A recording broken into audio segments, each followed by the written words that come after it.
on May 25th were consistent with a claustrophobic reaction, anxiety, or panic attack. Subsequent to that, when we were talking about the May 6th separate issue, May 6, 2019 issue, and part of the defense offer of proof was they wanted to show that this was a common scheme or plan, and that, or modus operandi, that Mr. Floyd's emotional state and statements were very similar, if not identical. And I had ruled earlier, and I stand by that ruling, that Mr. Floyd's emotional state on May 6, 2019, and the statements he made really aren't relevant because his intent is not an issue here. And whether his statements and emotional response was feigned or if it was genuine doesn't really matter, because the question is, what behavior did the police have to deal with, whether it was genuine or not? And I told the defense that's irrelevant, which made me realize, isn't the same thing true on the May 25th date? And so it seems that Dr. Vincent's testimony is the same testimony that I precluded the defense from offering regarding May 6th. In fact, that was the original ruling on the the reverse Spiegel the defense offered on the May 6th incident until this new evidence came forward. It is not the court's intent to reverse that part of the May 6th ruling, that emotions, his response, his statements, whether he was crying or not, are not really relevant, because his intent, his emotional state, and whether he was feigning or had a genuine response are not relevant. So that gets us back to May 25th. How does it become relevant? Because the defendant's intent is clearly an issue, but not Mr. Floyd. So that's kind of where I'm at. All right. Your Honor, the interpretations over George Floyd's behaviors are, in fact, what's relevant with respect to May 25th. As Your Honor has heard from the defense, practically every time they describe the incident of what happened on that date, they talk about George Floyd's behaviors and interpreting it: resisting arrest, fabricating difficulty breathing, that it's somehow either fabricated or reflective of a cardiopulmonary condition or drug addiction. I don't want to interrupt you, but I have no problem with the behaviors. For example, they are saying resisting arrest. I think it's, when you watch the video, that behavior is clear. It's, you know, what's going through his mind, that's a concern. So I guess let's talk about that. Yes, Your Honor. The behaviors don't speak for themselves necessarily. We can see them. It's how they get characterized by the defense that we are rebutting. That if we look at the videotape, for example, and we can see, for example, they're telling George Floyd to get in the squad car, 320, and they find that he's not compliant. Does the non-compliance mean that he's resisting arrest? Or does it mean that he's not capable of getting in the squad car because he's suffering from the effects of anxiety or panic? And the way that this issue comes up in terms of his behaviors is the defense has been free to characterize George Floyd's behaviors in any way they choose. You know, typically in a light that's not very flattering to him, that is obviously pro-defense, as you might expect. But it's a free kick at the goal if we're not allowed to offer alternative explanations for the same behavior. That wouldn't be a diagnosis of George Floyd. It would be more the general testimony from Dr. Vincent that a person who has encountered a traumatic event, as George Floyd had, just any general human, would be expected to have a reaction that would manifest anxiety, etc. And here's what this looks like in terms of behaviors. You know, frozen by fear and panic, shortness of breath, difficulty breathing. It's not a heart problem; it's a panic problem. And so Dr. Vincent's test. Do you have a doctor who's going to say that? Dr. Vincent will be the doctor. She's an MD, triple board certified, Your Honor, in forensic psychiatry, adult and adolescent medicine, and again, forensic psychiatry. So she would be the expert who would be qualified to talk about the way that a human being would respond to a traumatic event. As Your Honor knows, George Floyd had only recently had a gun put in his face and the risk of having, frankly, his head blown off over the investigation of a fake $20 bill by the police. That is a situation that would cause trauma to any human being. And so how he responds to that, the feeling that he was going to die if he were put into the squad car, which he said repeatedly, how would a general human being respond to that from an anxiety point of view? How does that manifest in terms of behaviors and conduct? Is that an alternate explanation to the narrative put forth by the defense that it can only mean resisting arrest, it can only mean drug intoxication, it can only mean fabrication? It's an alternate explanation. And if this type of testimony is completely irrelevant, then it would have to be irrelevant to both sides. And meaning if we're not able to offer an alternate explanation, then the defense shouldn't be allowed to stand up to say that George Floyd was resisting arrest, which is an interpretation, to stand up and say he's fabricating any of this, which is an interpretation of his behavior, to suggest that it was drug-induced or related, which is an interpretation of his behavior. So either both sides can put forward their explanations for the behavior, some of which is psychologically conditionally based. Either both sides can, or neither side can. And I'm certain that that is what the defense intends to do, is what Your Honor has already heard repeatedly in this trial. So that's the first reason it's relevant, Your Honor. But a second reason is that it goes to the issue of medical causation. Is it true or not true that when Mr. Floyd is saying that he has a shortness of breath when they're trying to force him into the squad car, is that reflective of a heart problem, a lung problem, or does it relate to issues of panic or anxiety? Well, let me stop you there. I read the report of Dr. Vincent, and she's an MD but not a pathologist.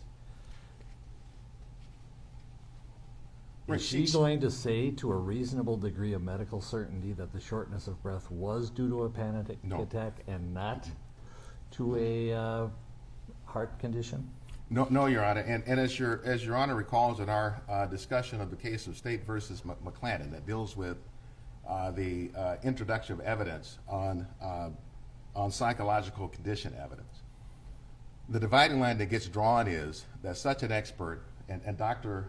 Vincent is a forensic psychiatrist, so she Yes. deals with the interface, again, of science and medicine, but in the realm of psychiatry. The dividing line that is drawn is that the expert can provide general testimony as how a general human being would respond to a traumatic event, the type of event that you would expect a human to have a reaction to. You would expect this panoply of reactions. She can describe what they are. She can't then take the next step to build the bridge to diagnose Mr. Floyd.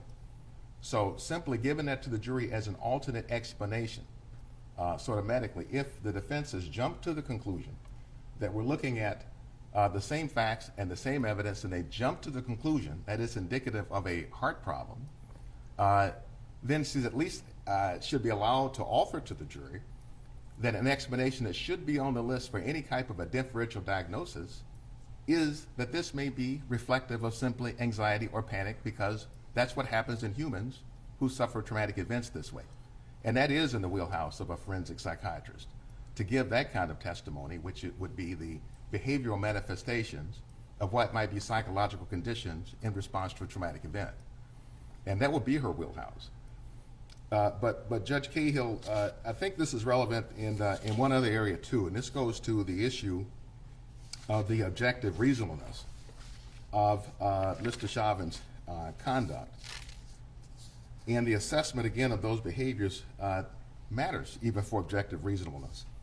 I would refer the court to the Minneapolis Police Department use of force policy on de-escalation, from which I am reading: when safe and feasible, officers shall consider whether a subject's lack of compliance is a deliberate attempt to resist or an inability to comply based on factors including, but not limited to, on the list, behavioral crisis. Behavioral crisis. So we ought not be precluded from introducing generic evidence relating to those psychological conditions that would reflect a behavioral crisis, that is, circumstances that Mr. Chauvin should have considered for the jury to consider whether those existed in the totality of circumstances that Mr. Chauvin would have experienced.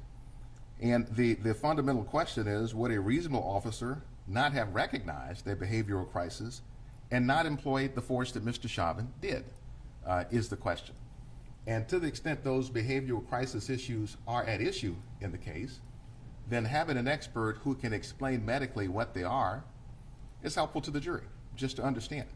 In the same way that the police are trained on the risk or hazards of putting people in a dangerous, deadly prone position, having an expert to explain how that manifests or affects humans is helpful to the jury. Well, if you put that in issue, I've already signaled that I'm considering allowing the May 6th, 2019 case limited, for example, to the officer's approach of the car, Mr. Floyd eating drugs, and then subsequent to that being examined by a paramedic and his the indication that Mr. Floyd was in a hypertensive emergency with a systolic blood pressure over 200. If I grant your motion and allow Dr. Vinson to testify as to, claustrophobia, anxiety, panic attacks have these results or manifestations, and that they include shortness of breath, essentially giving the state reason to argue that the jury should infer that it was a genuine anxiety response, not active resisting. Don't I also have to then allow the defense to talk about the May 6th, the similar thing, not just the contact, eating the drugs, and then fast forward to the paramedics' treatment, but actually allow everything they want, which is what he was saying, how he was emotional. Don't you think that if I give that to you, I have to also allow the defense to do that? You ought to know, I think that's in a way, it's a false comparison in this sense, that in both instances, it's the defense that's the proponent. It's the defense that is attempting to pursue the May 2019 incident, and it's the defense that's characterizing Mr. Floyd's behaviors in ways that we think are imbalanced and unfair. So with respect to the May 25th incident. Well, let me stop you there. But if you put in this evidence, they are entitled to contest it and rebut it. No, it's us who's rebutting the defense assertion. If the defense does not assert that Mr. Floyd was resisting arrest, interpreting his conduct, if the defense doesn't assert that Mr. Floyd was faking claustrophobia, the defense interpretation, if they don't make those assertions, then we're not rebutting it with Dr. Vinson. Well, let's be clear. Are we talking about evidence? I'm not going to allow them to present evidence that he's faking, somebody's opinion, oh, he's faking. Just like the state is saying, it's genuine. It's more a matter of argument. In closing argument, either counsel can say, look at this. This is clearly somebody who's resisting arrest and is faking his response. Where the state would say, how can you say that's faking? He's clearly short of breath and he's panicking. That's usually a matter of argument, not evidence. Well, if we want to make the argument, though, Your Honor, that what the jury is seeing is reflective of panic or anxiety, it certainly would have been helpful to the jury for them to have heard someone testify as to how these various conditions are reflective of anxiety or panic, such that they have a foundation from the evidence and not just from lawyer argument. And I'm certain that Mr. Nelson is going to make these kind of arguments about Mr. Floyd. Your Honor has heard it repeatedly already, the reference to resisting arrest, evidence of everything being related to drug use, that the defense is doing a full-on trial of George Floyd, who's not on trial, but that is what they're doing. And well, that's our point of view, Your Honor. And so if the court were to rule that the defense, that neither side is allowed to characterize Mr. Floyd's behaviors, that we don't get to bring in a Dr. Vinson to say that the behaviors are reflective of anxiety or panic attack. On the other hand, the prosecution doesn't get to accuse him of resisting arrest. Well, here's the other part. It's not mutually exclusive that someone is in a mental health crisis and is also resisting arrest. Would you agree with that? Well, Your Honor, not without the use of expert testimony in that regard, because Oh, let's go into a more hypothetical. Someone is having a mental health crisis. They are removed from this case completely, and they start to thrash about and refuse to get handcuffed. An intentional act, refusing to be handcuffed, refusing to whatever, it may be due. Their behavior may have been induced by a mental health crisis, but it's still resisting arrest. Wouldn't you agree with that? well, I would agree that it's non-compliant, and the difference we're having, Your Honor, is definitional. When I conceive of resisting arrest, it suggests that there is an intention, that the person is able to form an intention and is in fact acting on the intention to resist arrest, as opposed to simply non-compliant. The police policies and procedures speak in terms of non-compliant behavior, and that then the police have to make an assessment as to whether the non-compliance is resisting arrest as opposed to an inability to comply. Because of the policy. By the policy and the training. Okay. And so there's a difference, but to Your Honor's initial question, essentially, is it not fair to allow in the May 2019, if we're allowed to have Dr. Vinson then put in testimony about George Floyd's behaviors? Our testimony with respect to Dr. Vinson in that regard is rebuttal testimony in nature.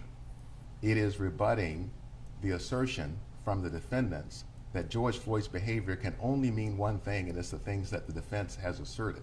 We think that's an unfair conclusion, and the jury is entitled to have the alternative explanation for it, because the defense has made that assertion, an unfair assertion that's jumped to a conclusion. And but for the defense doing that, we wouldn't have a need to inform the jury of an alternate explanation or to illuminate as to how the defense has jumped to a conclusion in making that assertion about George Floyd's behavior. Well, here's where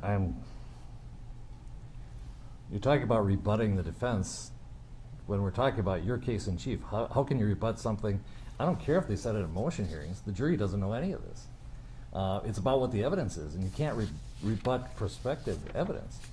And it seems to me that it's either both come in or neither come in. Well, if Your Honor, in the line of cases that deal with the admission of psychological condition evidence, the right of the prosecution or party to introduce that evidence can be itself triggered by statements made even in the opening statement, such that the prosecutor doesn't have to wait if it's already been put into the case in an opening statement. It's in the nature of rebuttal testimony, but it doesn't have to wait to a rebutting if it's already been put into the case and the jury's already heard it. And so if they hear, for example, Mr. Nelson stand up and say, here you can see George Floyd is resisting arrest in his opening statement. And so he's gone and made that assertion. When we're putting our case in chief, we can say, you heard them say this. That is jumping to a conclusion. There is an alternative explanation for that that relates to how one behaves when they have a panic or an anxiety attack from a traumatic event such as George Floyd encountered. Not diagnosing George Floyd, any human being who went through such a traumatic event. All right. All right, Mr. Nelson.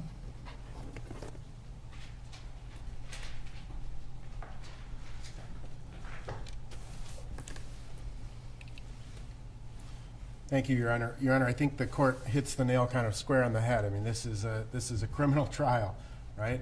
Parties are permitted to introduce evidence, draw in closing arguments, that's my job as a lawyer, is to draw inferences from that evidence. What do witnesses say? What's happening in videos? All of this. This is the very nature.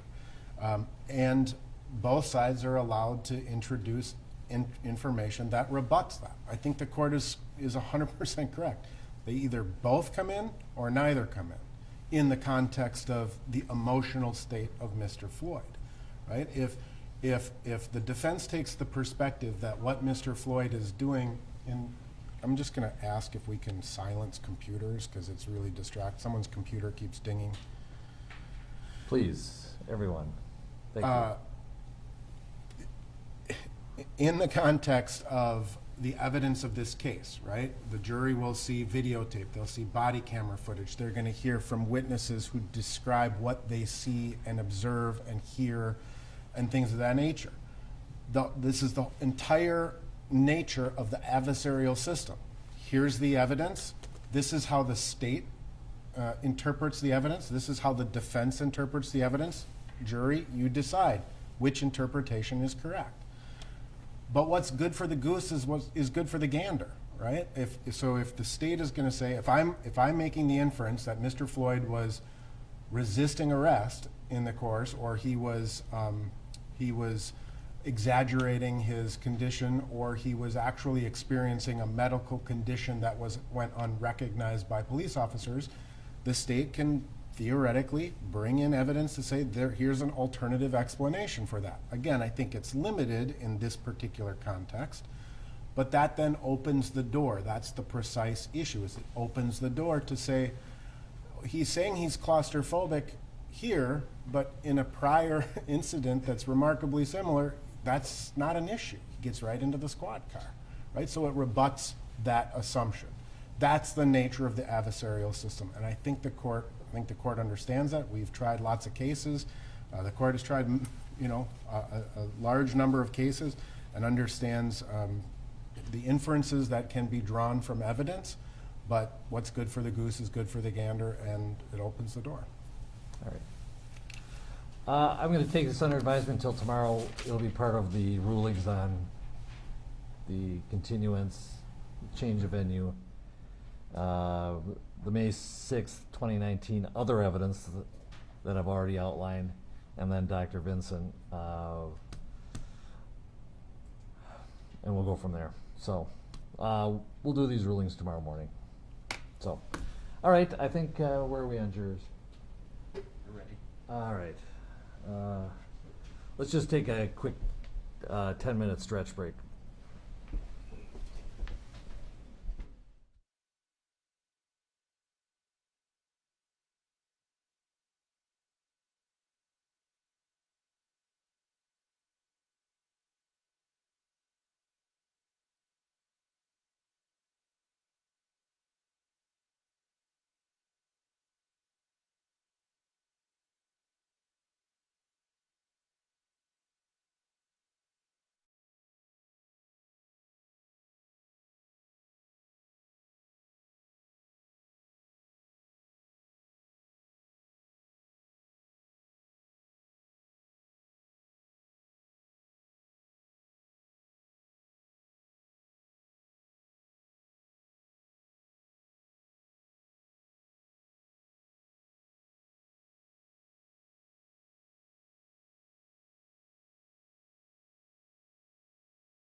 All right, good morning.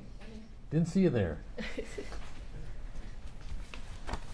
All right, you are juror 86, is that correct? 86, correct. Well, good morning, and thank you for being here.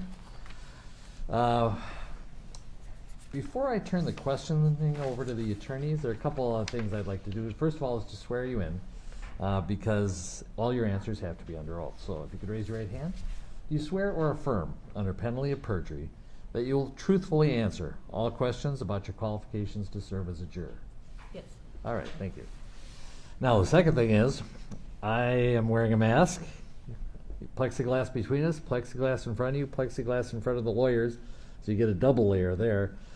The point being, there are sufficient precautions in place that if you would like to take off your mask to be more clearly heard, or just because for comfort's sake, feel free to do so. But it's pretty much up to you. If you want to keep it on, that's fine. Okay. Either way, make sure that you are close enough to the microphone that we can hear you well, and I'll try and adjust settings as well to make sure that you don't have to feel like you're bobbing back and forth. Okay. All right. First of all, you filled out a questionnaire. Thank you for doing that and getting it back to us. That provides a lot of good information for us to start with. But was everything true on that questionnaire? Yes. All right. Is there anything in reflection, because it's been a few months, that you thought, oh, I should have added this, or this wasn't right what I said, or maybe your opinions have evolved and you want to change something? Not that I can think of right now, Okay. because I can't remember everything.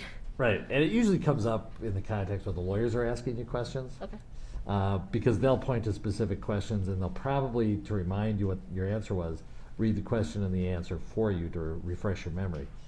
My point is that I want you to be comfortable saying something that is different from what's in the questionnaire.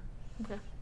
Because of the passage of time, it's actually more common than not that people do add things or change things or say that wasn't accurate. So just want you to feel comfortable doing that, okay? Now, you weren't supposed to read any articles and try and avoid media about this case, but I think it's become clear that it's been a couple months. Inadvertently, you might have been exposed to some media, a headline, maybe you're watching the news and a blurb comes up about the case and gives you a little bit of information before you can turn the channel off. Anything like that happen to you? Unfortunately, yes. Okay, tell me about what you recall and when, roughly time frame on when it happened. Okay, so in my household, the news constantly on, like, morning, noon, And I'm going to just turn your microphone up a little bit. There we go. Yes, yeah, like I said, in my household, others watch news, morning, afternoon, in the night, and, even though I don't actively, do it, I can always overhear, and my friends also, will send, things like that on, over social media and things like that, or conversation might struck up, even though I try to avoid it, it's kind of difficult to do so. Right, well, because we told you, don't tell anybody you're a juror, so Correct. you can't exactly, stop. Correct. Okay, that makes perfect sense. What information do you recall from it? The most recent one was about the settlement. Okay, and what do you recall as far as details from either the headline or friends telling you about it? It was the headline, and then people in my household talk about it too. Okay. So yeah. What is the substance of what you recall on the settlement? I know the amount, and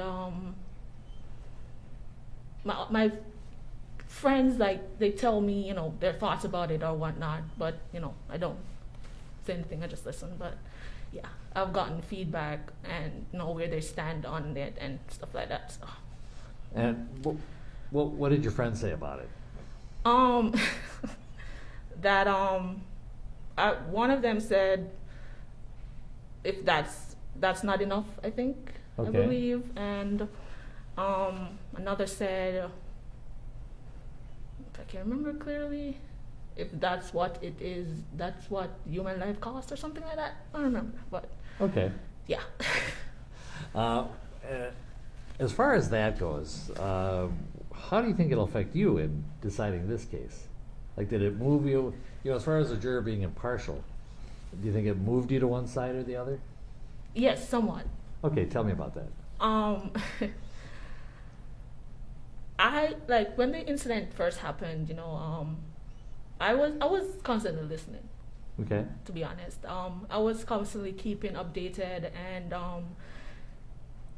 to say the least, I've analyzed, and I've been in conversation with friends and family about it, and I'm drawn to one side, to say the least, and I think that's where I still stand. Okay. I'm just trying to find your questionnaire here, just so I can maybe go over some specifics. But which side do you feel you were drawn to originally? Plaintiff. Okay. So not Mr. Chauvin, but towards the state. Correct. Would you agree with that? Okay. And that was before this talk of a settlement. How did that move you? You think you may have been... I think it's still pretty much the same. I Okay. would say greatly, move drastically, but around the same. Okay. So you're kind of here along the spectrum towards whether you're leaning this way or leaning that way. You're Yeah. somewhere there. Do you think it moved the needle a little bit towards, even further towards the state and against the defendant? Yeah, just a little bit. Okay. And you know what? We appreciate that you're honest and not hiding anything, so it's very good that you give us all this information. Because we need a juror that can be impartial, some people are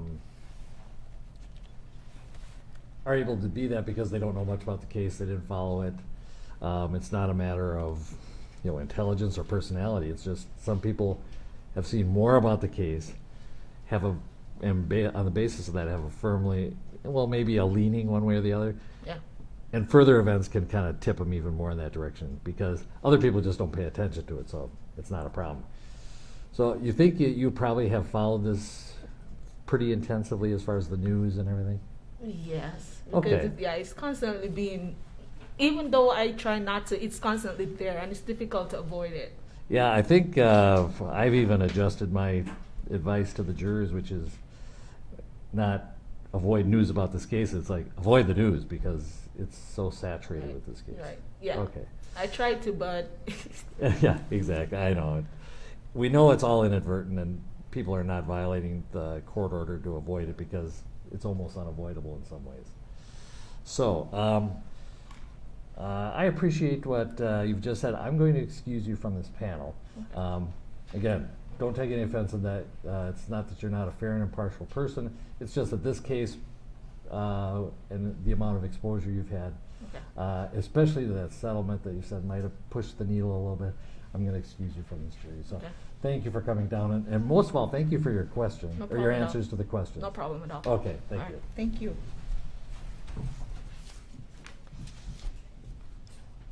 Okay.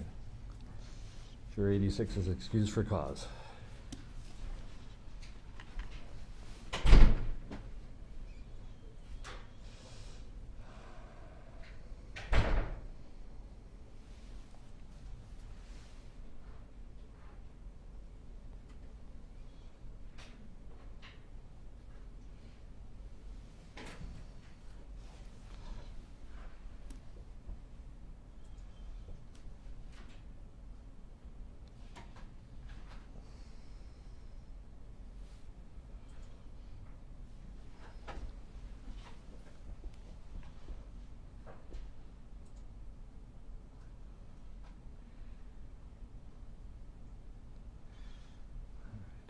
This is Juror 87.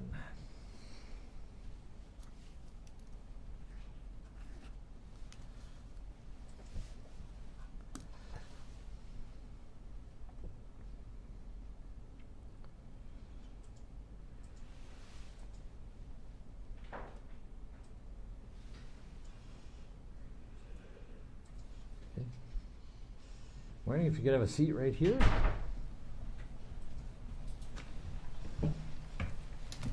Good morning. You are Juror 87, is that correct? All right. I'm going to go through a few things before I turn it over to the attorneys. The first of which is to swear you in because all your answers have to be under oath. So if you could raise your right hand. You swear or affirm under penalty of perjury that you will truthfully answer all questions regarding your qualifications to serve as a juror? I do. Okay. All right. You're fairly soft-spoken, clearly, and we have to make sure that you're heard. We have plexiglass in front of the lawyers, plexiglass between us, and plexiglass in front of you. And I'm going to continue to wear a mask, even though I've had one shot so far. I think it's appropriate that we take all the precautions we can. But given that level of precaution, you may, if you wish, remove your mask if you think it'll allow you to speak more clearly, or if it's just comfort.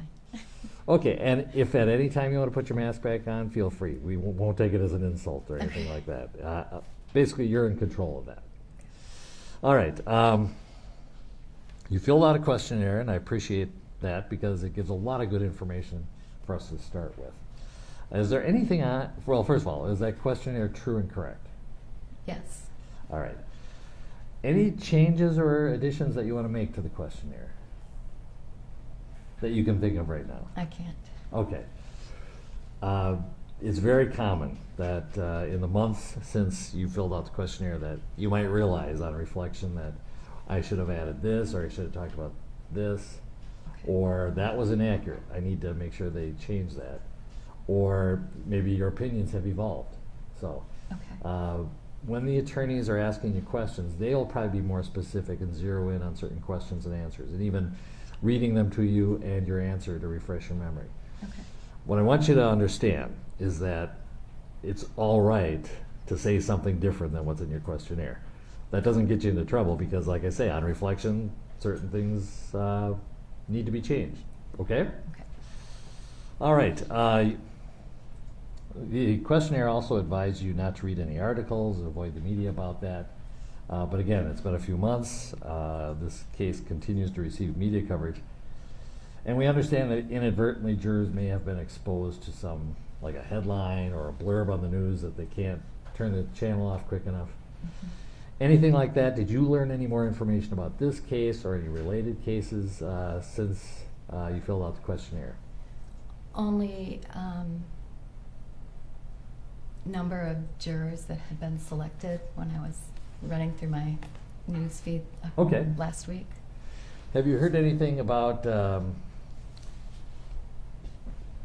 any related litigation, civil cases, anything like that? No. Okay. Any settlements or anything like that? Have you heard anything about No. other cases? Okay. No. All right. Sounds like you've been able to pretty much keep yourself away from the news. Trying to. Okay. And that's all we can ask are your best efforts. So, all right. You know something about the case from prior media before you filled out the questionnaire, before you were summoned.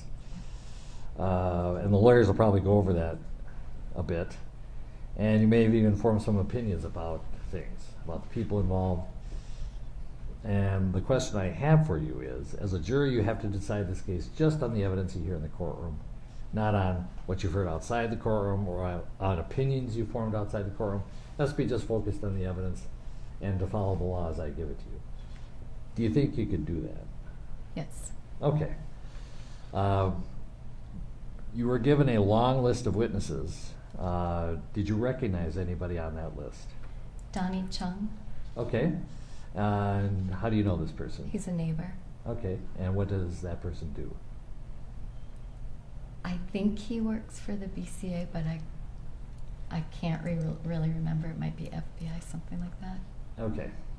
Lives in your neighborhood? Yes. Okay. All right. I'm not sure what that person's role is. Let's assume that that person actually is a witness, because the list of potential witnesses isn't long. Yeah. If they do testify, can you treat that person just like any other witness? Apply Yes. the same standards. Yes. If you disagreed with their testimony and didn't find it credible, could you go back to your neighborhood and if you saw that person not have a problem dealing with them? Yes. Okay. All right. We estimated the trial length at 4 weeks. It sounds like you could make that work with your personal and professional life. Is that right? Mm-hmm. Okay. That's a yes? Yes. All right. The other thing is the court reporter is taking everything down, so we have to deal with yes and no quite a bit. Okay. You have one very good habit, though, is you don't talk over the other person. The lawyers and I are probably the worst offenders at doing that, but you seem to not have a problem doing that. And that's very good because, again, you can't have people talking over each other because it makes for a bad record. Okay, so unless you have any questions for me, I'm going to turn you over to the attorneys. No Can't questions? think of any. Okay. And just to maybe be a little closer to the microphone, as to juror number 87, Mr. Nelson, you may inquire. Good morning, ma'am. Morning. Thank you for your patience, for being here yesterday, and for returning this morning.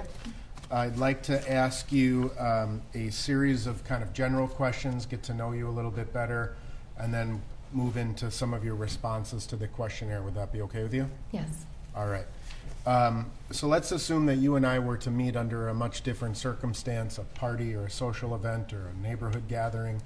What would I learn about you during that conversation? I'm married. I have 5 kids. I stayed home and raised them all. Okay.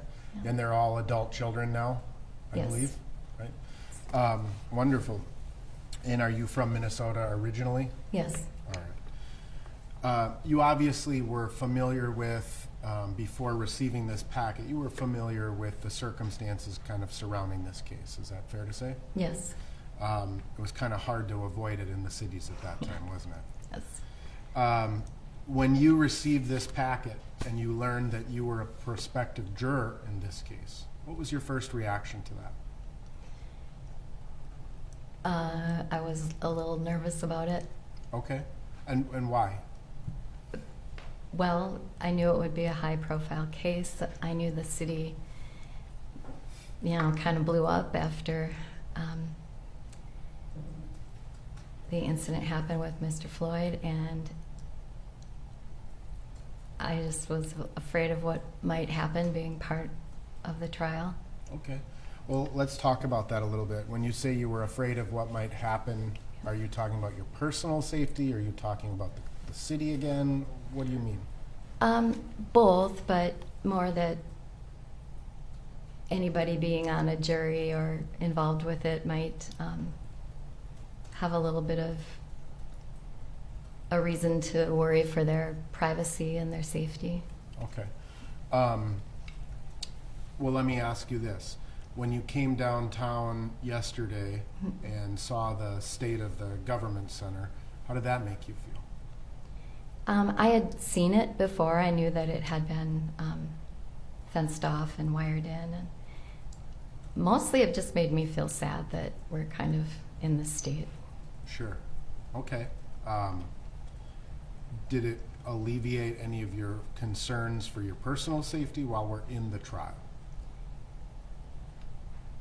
Yes, it did. I feel like the building is very secure. Okay. And in terms of yesterday, when the judge kind of gave the initial instructions that we're trying to protect your anonymity, not putting you on camera, not referencing you by name, things of that nature, how did that make you feel? I felt that was reassuring. Okay. Yeah. Now, at some point, and again, we don't know when or under what circumstances, but your name may be released to the public as a juror if you were to sit. How do you feel about that? That makes me nervous. Okay. And are you concerned, I mean, you referenced kind of privacy and safety concerns. If you were to sit on this jury, would you be sort of hyper-focused on those types of concerns that it would distract you from listening to the evidence, focusing on the evidence, and ultimately deliberating and potentially reaching a verdict? I don't think so. Okay. Would those concerns influence any decision you may make at the end of the case because you want to avoid, you think that one vote may help you avoid physical safety or keep you safer?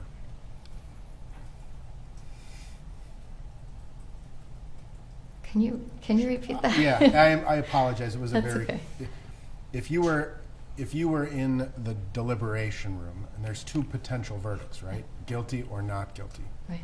Would your concerns about your personal safety influence your decision about guilty or not guilty?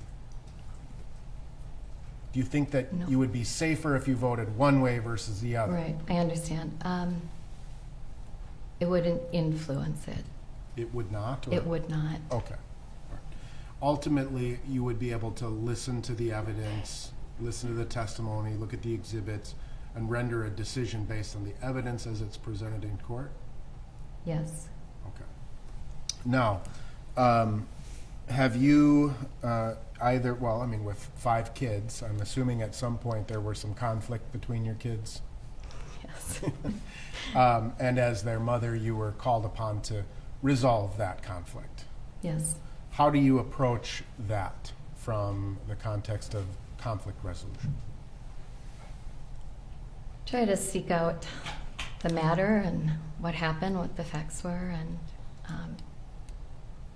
what the reactions were, and who might be right and who might be wrong. Right.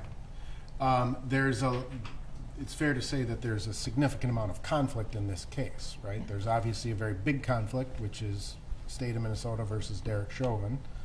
And then there is potential for conflict within the jury deliberation room. There's 12 people who may have 12 vastly different interpretations of what they saw and heard during the trial, right? Yes. How would you envision yourself approaching that type of conflict within the jury deliberation room?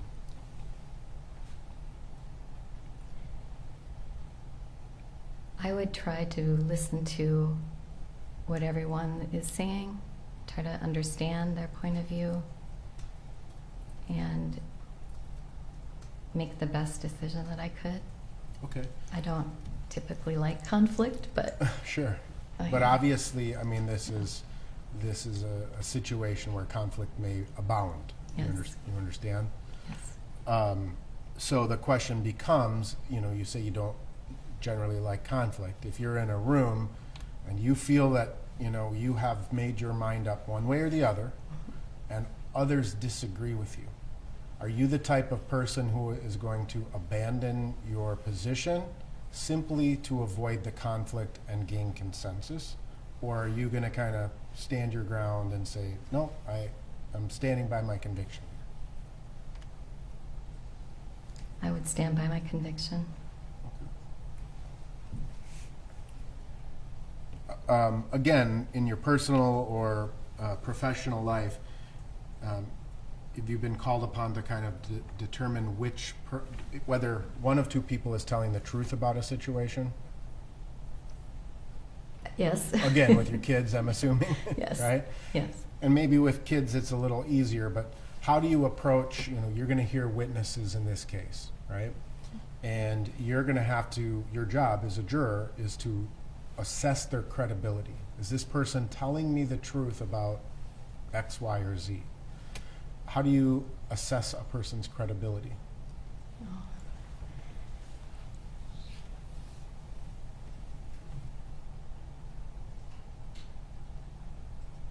That's a hard question.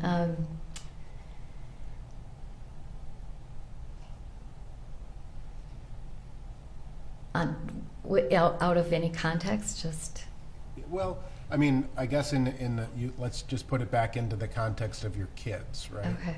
2 kids come into Sure. you to say to you, this is what happened. And one says X happened and the other says Y happened. And you know your kids, how do you assess that situation? I look at the past history of my kids and generally how I know their behavior is. Try to understand the situation leading up to a conflict. Okay. So kind of gathering more information, Yes. would that be fair to say? Yes. And what if other people saw that same incident? Would you go to other people and ask them their opinion about what happened? Yes, I would try to get all of the information that I could and Okay. make the best decision after that. Fair enough. Can you think of a situation, again, in your personal or professional life where you were 100% certain you were right and you later learned that you were wrong? Yes. Okay. And how do you deal with that? I mean, what's your kind of response to that? I typically go back to the person that I wronged and explained that I was wrong. And Okay. And do you try to apply that lesson to future behavior, or do you just kind of go, no big deal, I was wrong? no, I always try to learn from it. Okay. Ultimately, again, your job as a juror is to analyze this evidence, to hear the evidence, to analyze it, only the evidence that you hear in this courtroom. And at the conclusion of the case, the judge will give you the law that applies to the case. And you have to decide. You're what's called a judge of the facts. What happened, right? Let's assume you get this sheet of, this is the law, these are the instructions we have to follow. And you read the law and you go, that can't possibly be right, or I think this law should be different. I've got a reason, a personal belief that this law should be different. Can you follow the law as the judge instructs you, even if you think the judge is wrong, or you think the law should be changed? Yes.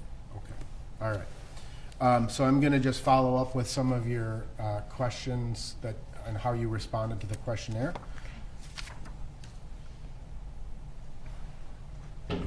Again, we understand that, this was national and international news before you received this questionnaire, and that you've been exposed to some information. And thank you for taking the time to fill this out. But I wanted to ask you a question about, there's lots of references to like a video that was made in this case. And you watch the news or the nightly news from time to time, correct? Yeah, pretty rarely that I watch it, but yeah. Okay. And, well, there's a video that became public, and there's actually several videos that became public. You said that you've never seen any video of the arrest of Mr. Floyd? No, Okay, not even little snippets or clips on the news? no. I saw a picture, Okay, but I did not watch the video. okay. So when you've watched the news, you may have seen like a still frame photograph that appears to be taken from a video kind of a thing? Yes, Okay. But never went and sought out or looked up this video of this arrest? no, Okay. But you have had conversations with friends and family members. Have your friends or family members described to you what they saw in this video? no, not really describing it, just, no, actually not describing it. Okay. But just maybe generally talking about it, right? Saying that they'd seen it, and kind of the general news story that he was arrested and held on the ground and had a knee on him. Okay. Yeah. You had heard some, in your explanation, you had heard some information about past incidents involving Mr. Floyd as well? Yes, All right. And you understand that Mr. Floyd's not on trial here, right? I do. Okay. And ultimately, you may or may not hear about previous involvement or previous incidents involving Mr. Floyd or Mr. Chauvin, right? But let's assume you don't hear any of that. Can you set what you may have learned aside and, again, assess this case based on the evidence presented in court? Yes, Okay. And you had heard about 2 separate autopsies that you thought were performed. You wrote that you heard one coroner's report said Mr. Floyd died as a result of asphyxiation. Another said it was due to drugs in his system. yes, Okay. And again, you'll listen to various testimony throughout the course of the case, and if those issues never come up in this case, can you set aside what you thought you had heard or read and judge the case based on the evidence as it's presented in court? yes, You were asked some general impressions about both Mr. Chauvin as well as Mr. Floyd. With respect to Mr. Chauvin, you had a neutral opinion, and you wrote, I haven't heard or read or seen much of anything about the defendant. And with respect to Mr. Floyd, you checked both neutral and somewhat negative, and then wrote, somewhere in between these, and you wrote, I am bothered by the fact that Mr. Floyd, and then you reference a prior incident or allegation involving him. But you also understood that he had served some sort of penalty or something like that. So, Yes. okay. Again, it's okay. Everybody forms their own opinions, right? And your opinions are as valid as mine or anyone else's. Can you set aside any opinions you may have formed about Mr. Floyd? And again, only analyze this case based on the evidence as presented in court. Yes.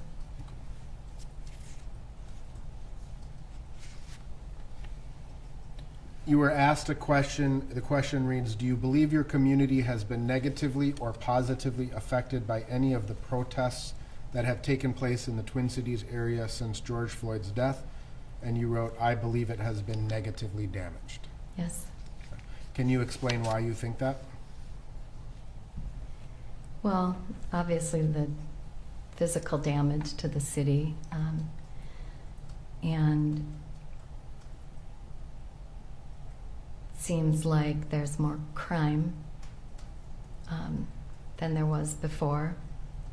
The reputation of the city seems to have taken a hit. Okay. And can you see any positive things that have come out of the protests?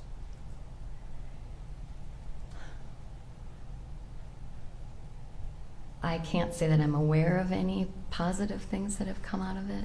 Okay. It seems pretty negative right now. Sure. Certainly the sort of the mood of the city has changed, right? Yes. One of your sons went to one of the protests, though, right? Yes. Okay.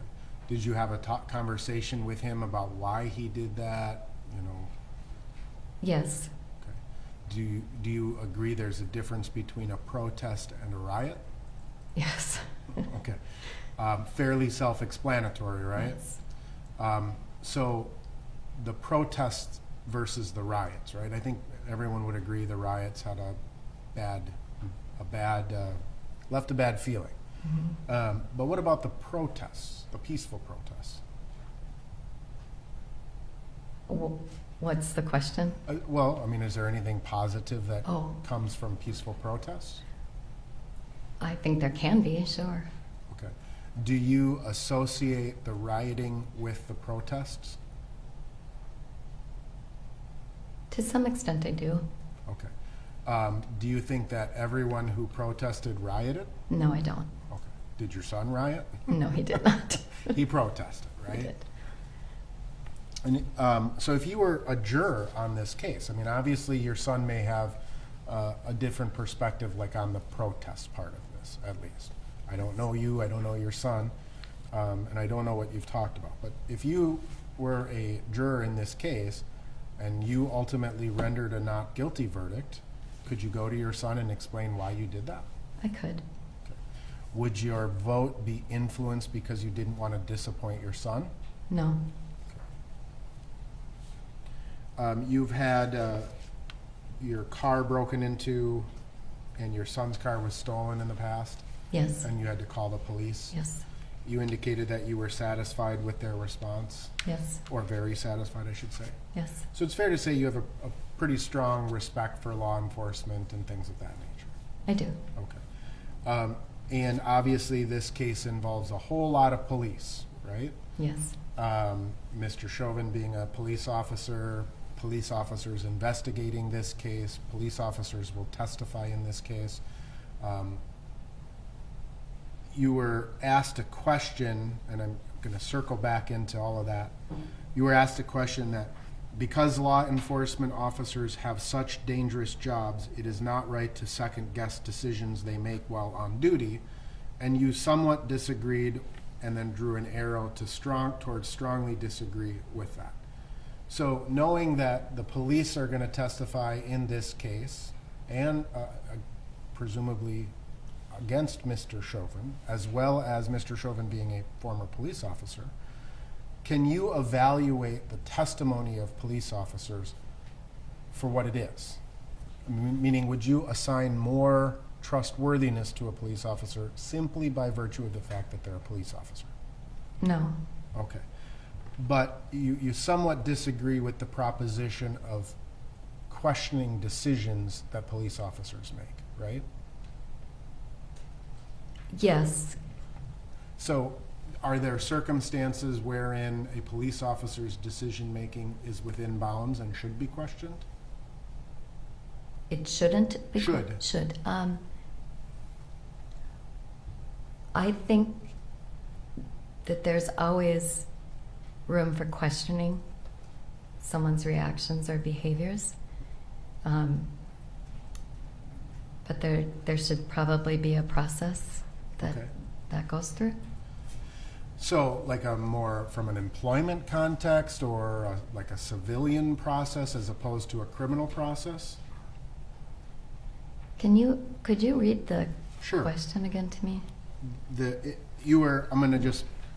was a page where you were asked to, you were given several blanket statements. Yes. And you were asked to just say, I strongly agree, I sort of agree, all the way over to strongly disagree. And this statement is, because law enforcement officers have such dangerous jobs, it is not right to second guess the decisions they make on duty. And you somewhat disagreed to almost strongly disagreed with that. Okay. Okay. So I guess the question is, are there circumstances under which it is appropriate to second guess police officers? Yes. All right. And there are, you recognize that there's a spectrum of decisions that a police officer makes on a daily basis, right? Yes. And sometimes those decisions are calculated and thought out and take some time, and other times they're very fast, right? Yes. So let's assume that a police officer only pulled over black drivers. Do you think it would be okay to question why that police officer is making that decision? Absolutely. Okay. Let's assume that a police officer was stealing drugs from the evidence room. Is it okay to question that officer's decision? Yes. Let's assume that a police officer is chasing a person down a dark alley. It's dark, can't see, and suddenly that person turns and faces the police officer and points something at him. Is it okay at that, and the officer shoots and kills that person? Should that be also examined, that officer's decision? I think it should be examined. I think that it probably already is examined. Okay, fair enough. And you would agree, you strongly agreed with the statement that police in your community make you feel safe, Yes. right? So again, I mean, it's fine to have a healthy respect for police officers, but would you just believe police officers simply by virtue of the fact that they're a police officer? No. You were asked a series of questions about both Black Lives Matter and Blue Lives Matter, and you had a very unfavorable opinion of Black Lives Matter, and you wrote, I do not agree with the guiding principles of the BLM movement. I do believe that the lives of people who happen to be black matter. So can you explain, like, what do you mean by the guiding principles of the organization? Well, that question in particular, I mean, if that question is asking me, do I agree with the statement that Black Lives Matter? I believe that that's a true statement. I don't share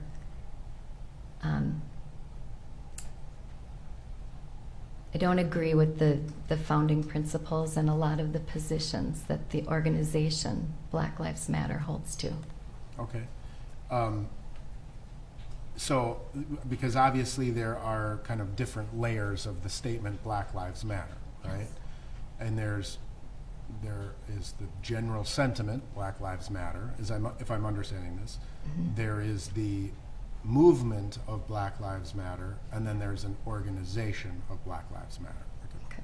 And are you suggesting that you disagree with the organization but are in agreement with basically the movement and notion that Black Lives Matter? I agree with the notion that Black Lives Matter. I don't know how to parse out the difference between the movement and the organization. Okay, fair enough. With respect to Blue Lives Matter, you had a neutral opinion, and you wrote, I don't know anything about that organization, but like my answer above, I believe that the lives of people who are police officers matter. Correct. So it's kind of the general sentiment that everybody matters. Yes. Okay. You have a relative who was a sheriff in the past? Yes. Some time ago? Yes. Is that person still alive and with us? Yes. Okay.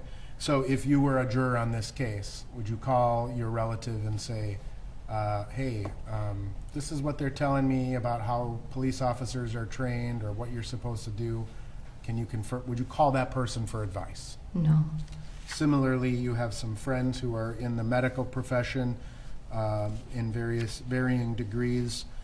Would you call them for medical advice if you were a juror? No. I was interested in you were asked a series of questions and about the criminal justice system generally, and I was interested in one of your responses. You were asked, do you believe our criminal justice system works? Why or why not? And you wrote, I am not certain I understand this question properly, but I believe we have a system that, when it works correctly, is a fair and just system. I do understand that there could be instances when defendants do not receive adequate representation or sentencing guidelines may not be considered just. No system is perfect. I do think, in the main, that our justice system works. So the notion that when it doesn't work is because of an inadequacy of representation for individuals accused of crimes, is that where you think is a problem in the system? I think that's one problem in the system. Right. A reason to fully fund, say, the public defender's office, right? Maybe. Maybe. And then also just in terms of the disparity in sentencing, is that what you mean by the sentencing guidelines may not be considered just? Yes. Ultimately, you understand that I'm a lawyer, I represent my client, these are lawyers, they represent their client, and we're all trying to do the best we can do, right? Yes. Now, you were asked a question, the last question you were asked is, do you want to serve as a juror on this case? And you checked the box, not sure, right? And you wrote, this trial, like the events that led to it, will be well publicized and followed by many people. The unrest, burning, and looting following Mr. Floyd's death was troubling. It would be naive to think that similar things couldn't happen depending on the outcome of the trial. I am not sure if it is warranted, but I could have concerns about my privacy and safety. So that's Yes. that same notion that we started up our conversation with, right? Yes. Knowing what you know now, a couple months later, do you feel that you would be a fair and impartial juror in this case? Yes. Could you set aside your concerns about privacy and safety and listen to the evidence and judge this case based on the evidence? Yes. Your Honor, may I have a moment?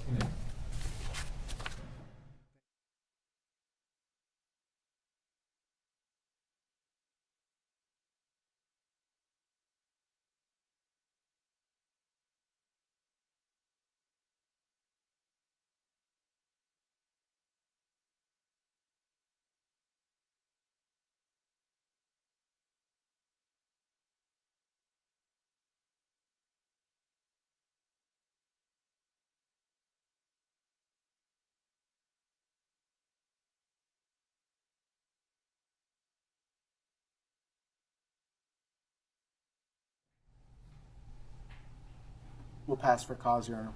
Mr. Slusher.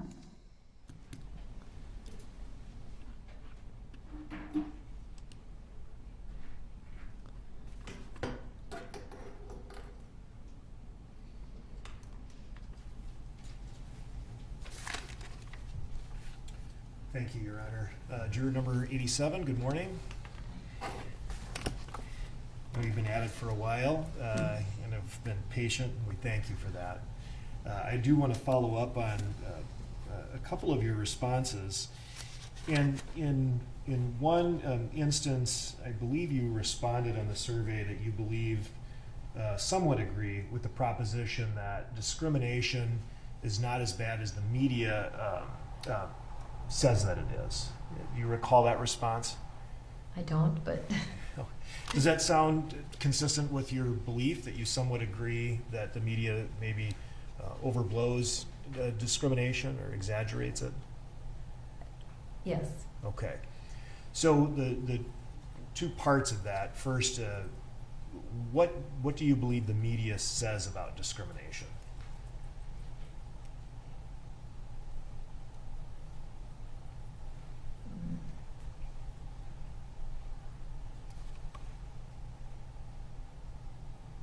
Well, by saying that I feel like they exaggerate it, I feel like the media exaggerates a lot of things. So I don't know that it would be necessarily more than other things that they exaggerate, but I feel like they may push it to a degree that stirs up controversy. Okay. Is that what you're looking for as an answer? I'm just looking for your answer. Well, I know, Yeah. I meant to, did it answer your question? It did, but of course now I'll have to follow up. But in that, why do you think the media does that?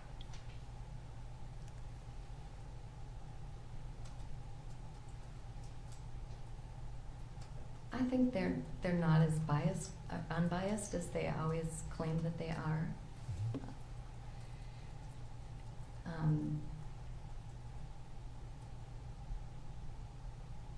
I guess that would be my answer.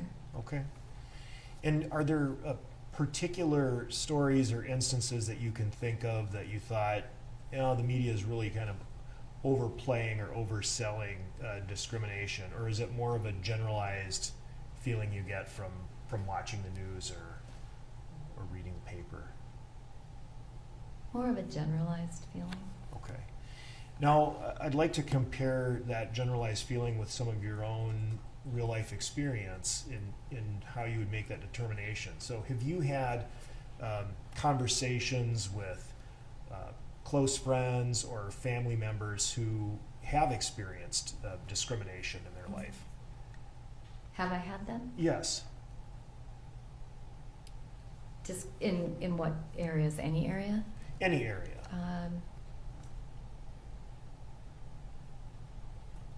I'm sure I have, but I can't think of any off the top of my head. How about taking it from the more general to the Okay. specific racial discrimination? Have you had conversations with friends of yours who've talked to you about racial discrimination that they may have experienced? Yes.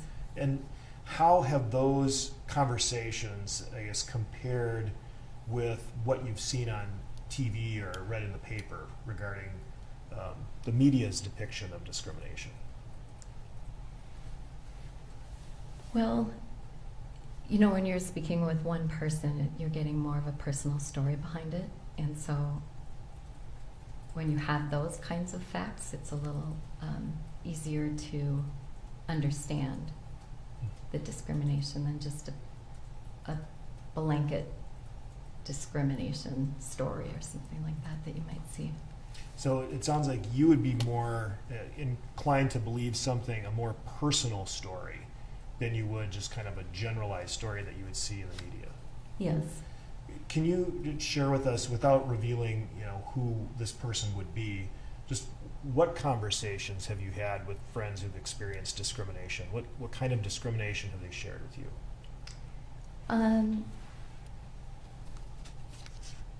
Being looked at suspiciously,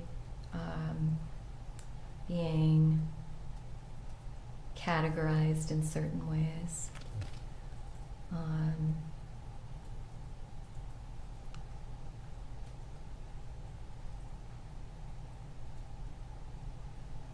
being treated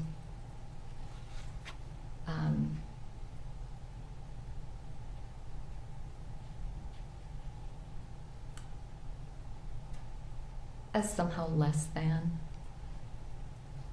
other people. It's hard to hear those Mhm. experiences, isn't it? It is.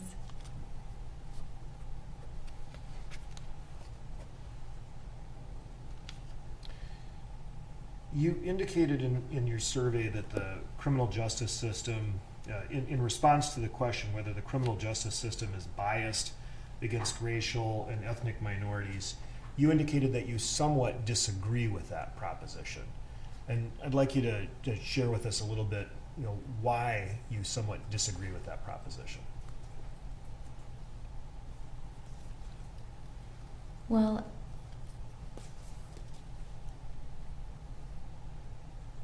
I think when I answered that question, I was looking at it as how the system should work, and that we have a legal system that should work fairly for everyone. So I don't believe the system has been written in to be discriminatory. As opposed to maybe in practice how it can work out for some people.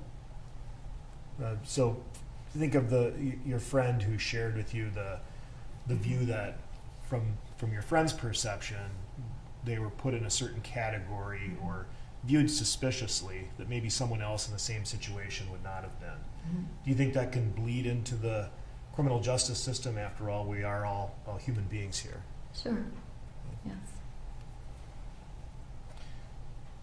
So would you then agree that the criminal justice system can be biased against racial and ethnic minorities? I believe it could be in instances, sure. I don't know that I would agree that it is as a blanket statement, but yes.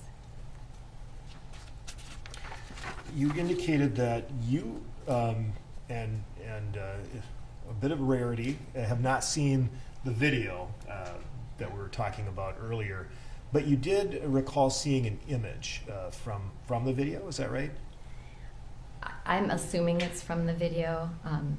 It was just a still picture, and I think I saw it on a news website. Do you recall what that still picture showed? It showed police officer. I don't think I saw Mr. Floyd. I believe there was maybe a car on the edge of the picture. And that's all I can remember seeing. Okay.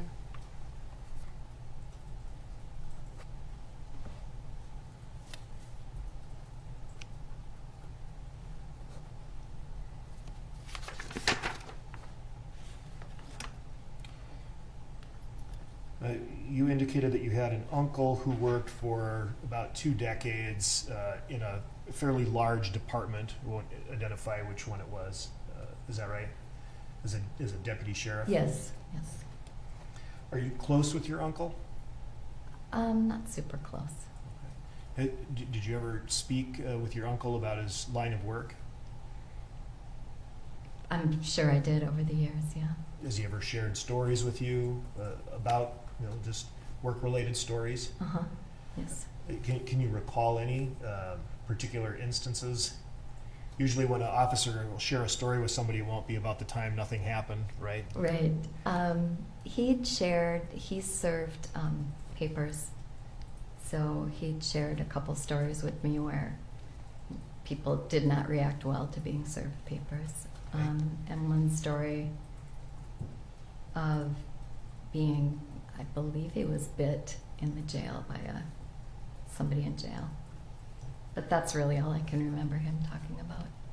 Sounds like a pretty difficult job in one's line of work. You don't expect to get bitten by people. Sure.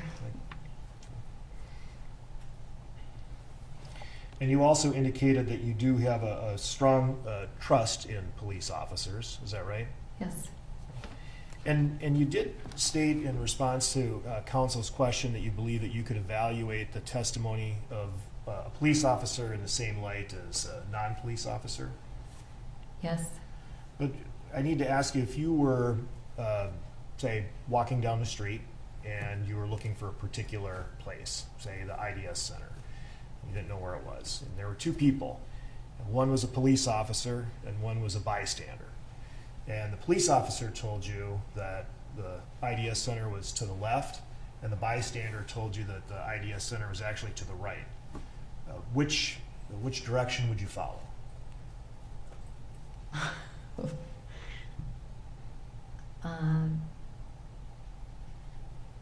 Probably the police officer's direction. I would assume if he worked for the city, he would know.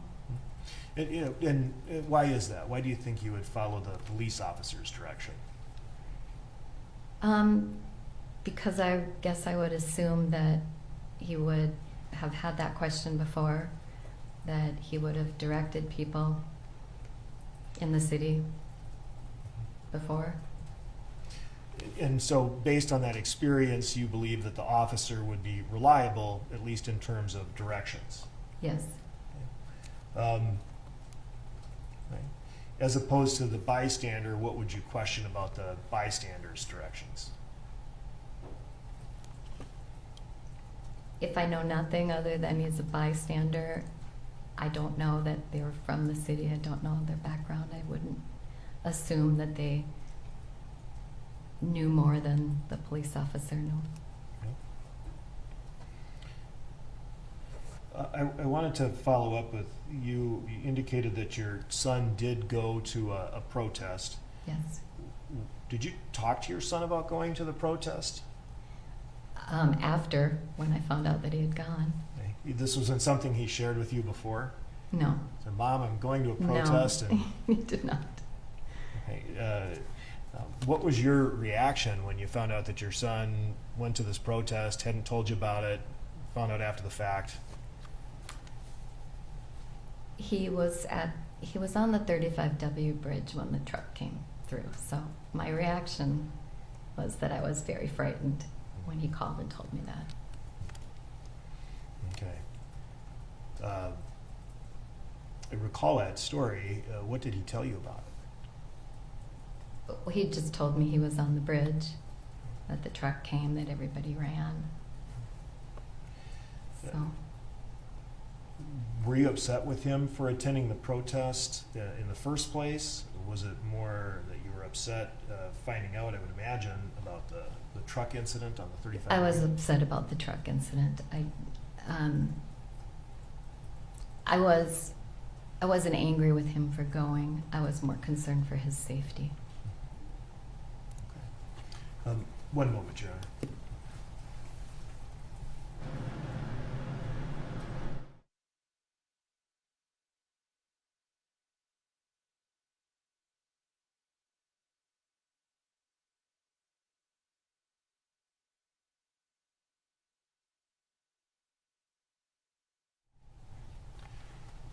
Thank you very much, and thank you, ma'am, for your answers.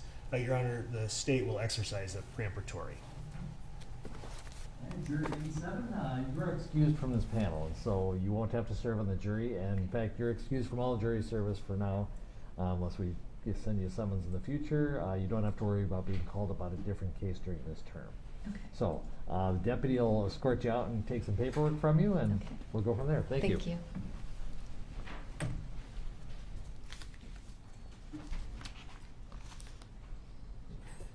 And I'm sorry, I've lost track. What number was that for the state?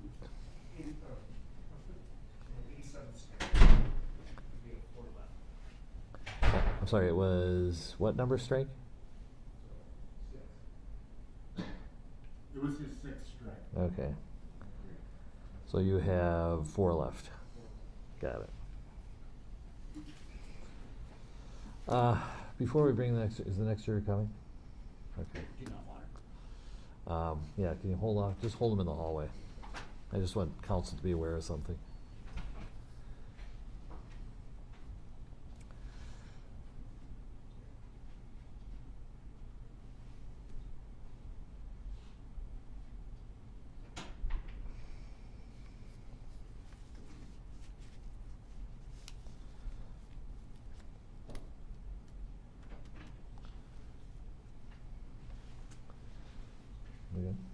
Okay.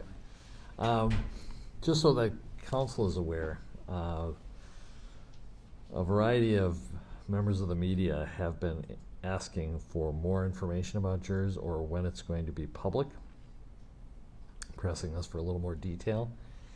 And I've been emailing with the chief judge about that, and it's being communicated to the media, so I think you should be aware of what's being communicated to the media and even incorporated in your voir dire if you wish. And that specifically is that nothing is going, we are currently releasing the race and the age decade of seated jurors. Everything else, because we have an anonymous jury, is remaining confidential. It is not being released publicly. When it will be released publicly is up to the court, and I have told Judge Barnett that I will order the release of the questionnaires and identifying information, a name, not an address, perhaps a single contact method, email, text, whatever, when I deem it safe to do so. That will be based mostly, as you all know, judges are very protective of our jurors. When I feel it is safe for the jurors, I will release their information, not before. And so if you want to incorporate that, that it's basically the court's decision to when to release such information, and the court will do so when it determines that it is safe to do so. So, because I know, Mr. Nelson, you've kind of tried to bring it up without saying what the court's going to do. I think if you can repeat that to the jurors, so, and of course that doesn't give anybody a date certain. It's my evaluation of the current situation, and at the time when a release is requested or on my own motion, it will be released when I deem it safe to do so. So, you may voir dire on that issue as well, using the court standard that has now been communicated to the media. All right, let's bring our next juror in, which is juror number 88.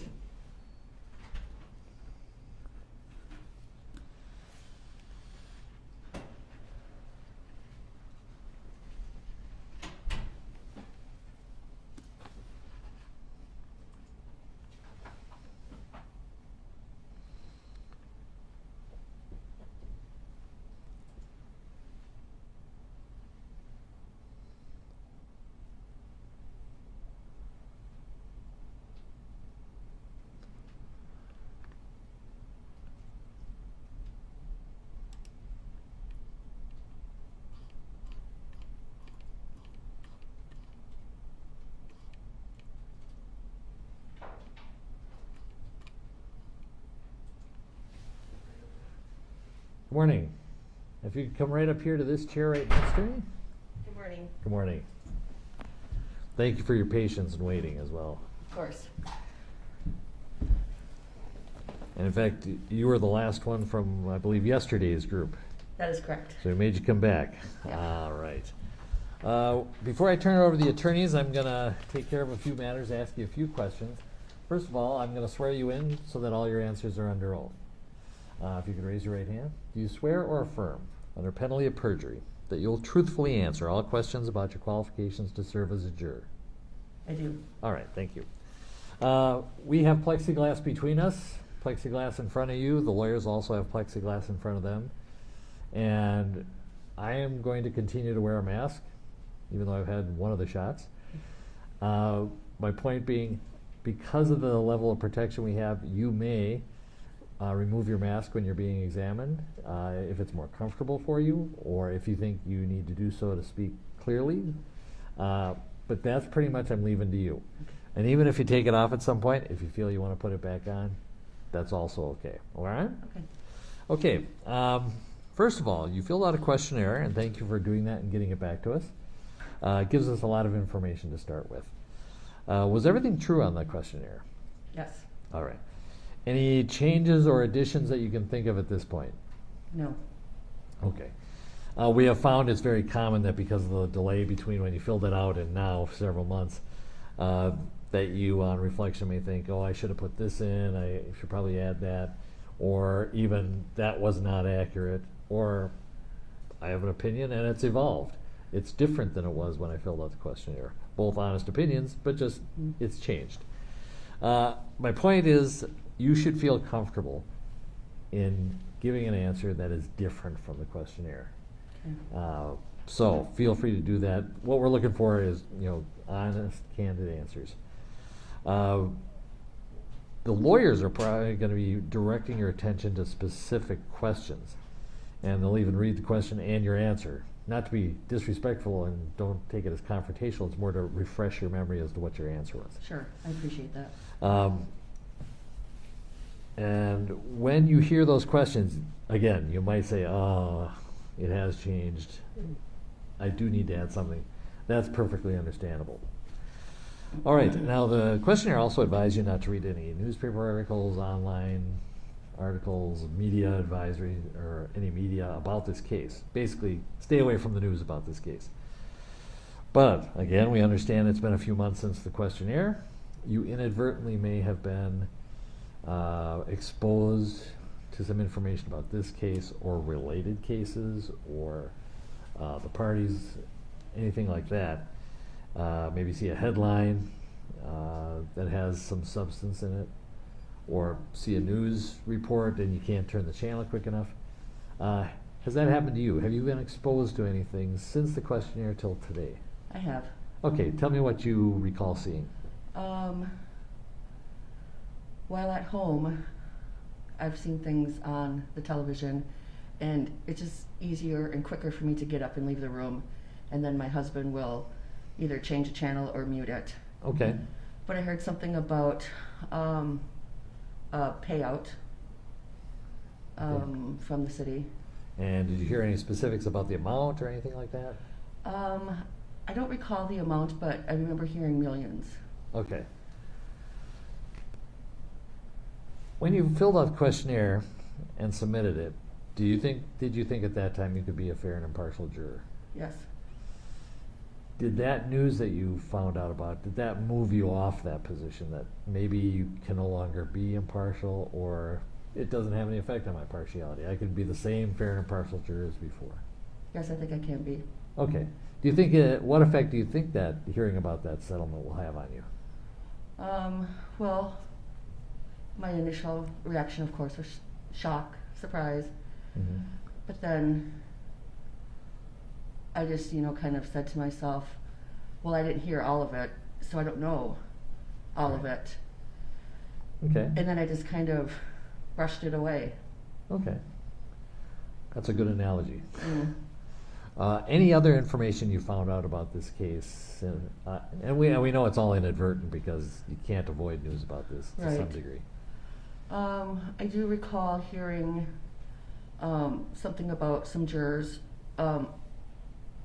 like about maybe last week, that they were up to maybe 4 jurors. Okay. But that's really about it. Okay, so just the progress we're making here. Mm-hmm. Okay. The important thing to do here is not to say, I haven't read anything, I don't know anything about this case. I don't think there's anybody who knows nothing about this case. Right. There are varying degrees of knowledge. Some people have seen a lot, heard a lot, read a lot. Others have seen something but don't recall exactly. And the question is whether you've seen a lot or a little. Can you put all that aside and decide this case just on the evidence that you hear in the courtroom? Yes, I believe so. In fact, for example, getting back to that settlement, that's not going to be a part of this case because it was a different lawsuit, different parties, different laws, different issues. Civil. Yeah, that's an example of something you heard about, but you have to put aside because it's not going to be in this courtroom. Do you understand that? I do. Okay. Do you think you could do that as far as all you've heard about this case? Kind of put aside what you may have heard outside the courtroom, sweep it away, brush it away, and just focus on the evidence and follow the law that I give to you? Yes. And as you sit here right now, do you think you are an impartial juror? Yes. Okay, great. Did you recognize any witnesses that were on the witness list? Yes. Okay. What type of work do they do? Let's start with that. I have no idea. Okay. Is it just one person? Yes.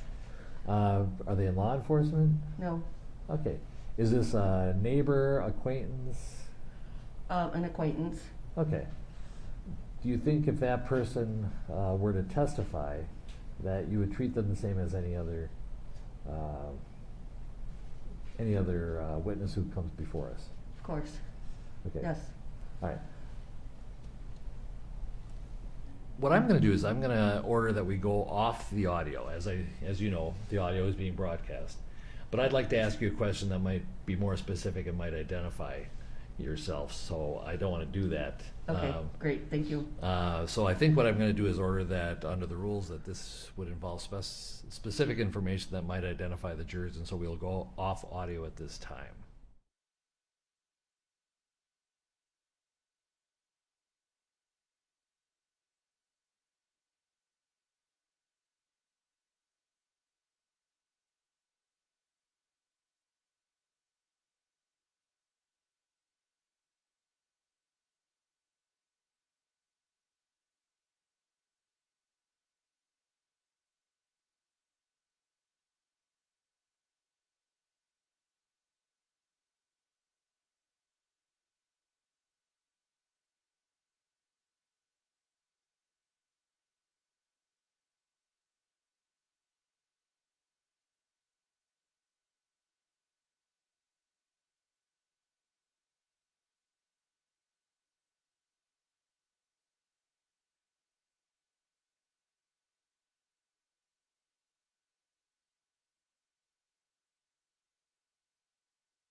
All right, we are back on audio after a discussion with the juror. They have been excused by the court for cause. Reminder to the press that there's no reporting of the substance of an off the record, or rather off audio discussion. It is in essence an in-camera examination. So with that,